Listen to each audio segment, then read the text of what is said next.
안녕하세요. 이찬원의 삶을 분석하는 승무원쌤 김용숙입니다. 이찬원 씨와 찬스 얘기가 영화에 삽입되어 있다고 해서 관심을 불러일으켰던 조정석 주인공의 파일럿. 이 영화 저는 첫날 가서 보고 왔습니다. 저는 사람이 많은 곳을 싫어하기 때문에 사람이 가장 없는 평일 낮 시간을 이용해서 영화를 보고 왔습니다.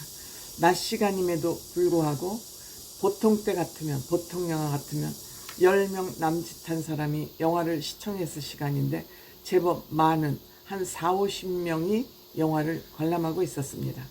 이 40~50명의 관람객이 물론 젊은이들도 있었지만 주로 나이 드신 어머니들이 많은 객석을 채우고 있었습니다.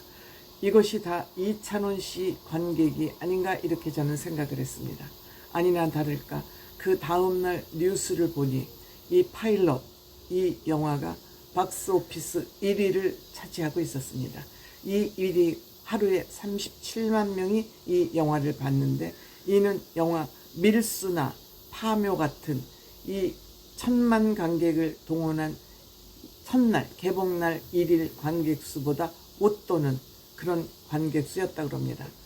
이러하니까 또 1000만 관객이 눈앞에 와 있는 거 아닌가 하는 이런 기대를 하게 됩니다. 어쨌든 이 영화 역시 이찬원 씨 덕을 단단히 보고 있다 이런 생각이 듭니다. 저도 여러분들 이 영화를 볼 가치가 있다 이렇게 생각이 듭니다. 이 영화 사회가 안고 있는 굉장히 무거운 주제를 코믹하게 가볍게 터치를 해서 감독을 했습니다. 그럼에도 불구하고 이 영화는 무리하지 않고 과하지 않고 오버하지 않고 잔잔하게 얘기를 풀어나가고 있습니다. 대충 얘기의 줄거리는 이러합니다. 파일럿 얘기입니다.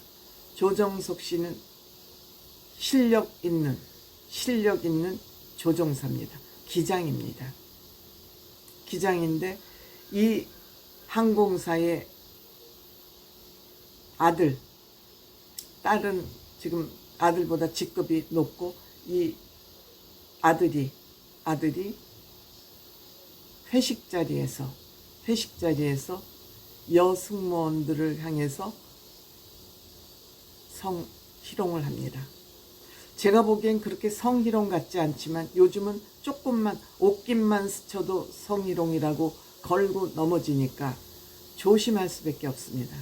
이 좌파 여성들의 성희롱 논란 때문에 우리 사회에서 관계성은 얼음처럼 냉각이 되고 인간미라는 것을 다 박탈당하고 말았습니다.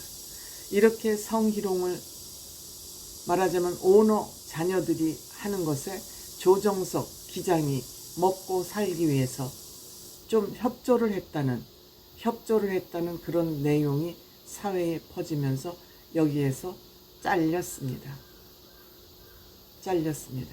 저는 조종사들이 좀 귀할 것이라고 생각을 했습니다. 왜냐하면 6.25 전쟁 때 공군에 입대해서 파일럿을 하셨던 분들이 대개 대한항공으로 많이 취업을 해서 왔었습니다. 그래서 조종 기술이 굉장히 월등했었습니다. 그런데 아직도 대한항공은 그 조종 기술 면에서는 세계 중에서 월등하게 뛰어난 것 같습니다. 그런데 예전에는 여자 조종사는 찾아볼 수가 없었는데 요즘은 여자 조종사들도 꽤 많은 것 같습니다. 추세가 남자 조종사보다는 여자 조종사들을 뽑는 경우가 많다고 합니다. 그러니까 상대적으로 남자 조종사가 취업 기회의 문이 좁아진 것이죠. 그런데 이제 조정석 씨가 잘리니까 취업을 해야 되니까 취업이 잘 안 돼요. 이게 뭐 픽션인지 넌픽션인지는 모르겠지만 어쨌든 사회의 흐름을 반영은 하고 있다고 생각이 됩니다. 그래서 취업이 잘 안 되니까 여성으로 위장을 해서 위장 취업을 하는 것입니다. 물론 이게 영화이기 때문에 위장 취업이 가능해졌겠죠. 위장 취업을 해서 본인이 해고당한 그 회사에 다시 들어가게 됩니다. 다시 들어가서 여성 조종사로서 계속 활동을 하게 됩니다. 그 중간에 뭐 여러 가지 이제 에피소드들이 많이 소개가 되죠.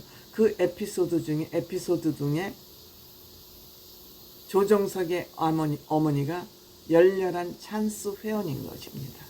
그래서 이 어머니는 집안 살림이고 딸이고 아들이고 다 관심 없고 찬스 회원들과 공연 가고 또 성지순례 다니고 굿즈 사서 방 하나를 가득 찬스 굿즈로 채워놓고 아들 딸보다는 훨씬 이찬원 씨가 이 어머니에는 인생 관심사가 되었습니다. 그래서 어머니의 이 찬스 활동이 소개가 되고 또 이 영화가 진행되는 중간에 어려움이 있고 또 극기를 해내는 그런 그 장면에서는 힘을 내세요. 이찬원 씨 노래가 우렁차게 울려 퍼지기도 합니다. 이렇듯 이찬원 씨와 찬스 회원들이 직접 영화에 출연하거나 연기를 하거나 아니면은 이찬원 씨 노래가 삽입되고 굿즈가 소개되고 이런 영화입니다.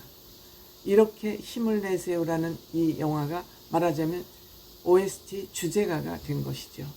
그래서 결국 이 탄로가 나지 않겠습니까?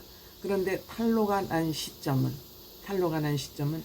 기상 악화로 비상 착륙을 하게 되는데 두 번째 여성으로서 조종사로 합격했을 때는 이 사람은 조종사가 아니고 부조종사가 됐습니다. 그런데 잘리기 전에 해고되기 전에는 본인이 조종사였고 그 밑에 부조종사로 일했던 사람이 이제는 이 사람이 여성으로 재취업하면서 부조종사가 조종사가 됐고 조정석 씨는 부조종사가 된 겁니다. 근데 비상 착륙 시간에 이 부조종사를 했던 현재의 기장이 어리삐리하니까 욕을 하면서 비키라 그러면서 그 조종관을 이 조정석 씨가 잡고 비상 착륙을 해서 이 승객들을 모두 구하면서 영웅이 됐습니다. 언론에서 이 사람이 엄청난 영웅이 됐으니까 이 이사가 즉 오너의 아마 딸이겠죠. 뭐 영화에는 그렇게 나오지 않습니다만 우리가 그것을 상상력으로 짐작을 하는 것이죠. 이 오너의 딸이 다른 저가 항공을 런칭을 하면서 이 조정석을 앞세워서 그 회사 홍보에 나섭니다. 그래서 그 조정석을 무대로 불러 올린 거죠. 그러니까 사업 설명입니다. 말하자면 올렸는데 조정석 씨가 이 무대에 올라서 잘해봐 우리 이번 회사 도약의 기회야 하고 잘해보라 그랬는데 조정석 씨가 무대에 올라서 그 사업 설명회를 하는데 나는 여자다. 남자 조종사가 아니라 여자 조종사다. 아니 거꾸로죠. 나는 남자지만 여자 조종사였다. 위장 취업을 했다고 폭로를 합니다. 즉 이렇게 폭로를 하니까 난리가 난 거죠. 한마디로 뒤집어진 거죠. 그러니까 이 조정석 씨를 취재하기 위해서 많은 취재진들이 벌떼처럼 몰려들면서 취재를 하기 위해서 막 쫓아가는 걸로 영화가 끝납니다만 여기에서 이 영화에서 우리가 볼 수 있는 건 사회생활하는 것이 이렇게 어렵다. 오너들의 갑질 때문에 조금만 실수를 해도 잘리고 해고되고 또 이 회사에서 여성과의 성희롱 문제가 이렇게 사회생활을 힘들게 하고 있다. 조금만 옷깃만 스쳐도 성희롱이라고 매도돼서 사회에 살아남기가 힘들다. 취업하는 것이 이렇게 힘들다. 취업하기가 힘들어서 남자가 위장 취업을 하는 이런 일까지 일어나고 있다. 라는 메시지와 이 영화를 통해서 거짓말을 했던 그 답답함을 벗어버리고 이제는 내가 커밍아웃을 해야 되겠다. 솔직하게 살아야 되겠다. 잘못을 빨리 시인해야 되겠다. 이런 세 가지의 메시지를 주고 있다 그럽니다. 이것을 재미있게 풀어낸 것이고 여기에 재미를 하나 추가하기 위해서 찬스 이찬원 이 노래를 OST로 삽입을 했다. 제작에 성공한 것 같습니다. 무거운 주제를 가볍게 터치하고 영화를 제작함으로써 많은 사람들이 웃음도 주고 슬픔도 주고 안타까움도 주는 이런 영화여서 1000만 관객 동원을 기대하고 있는 것 같다. 어쨌든 첫날 박스오피스 37만 명이 동원이 됐고 이것은 1000만 영화 파묘와 밀수를 넘은 숫자다. 기대가 되네요.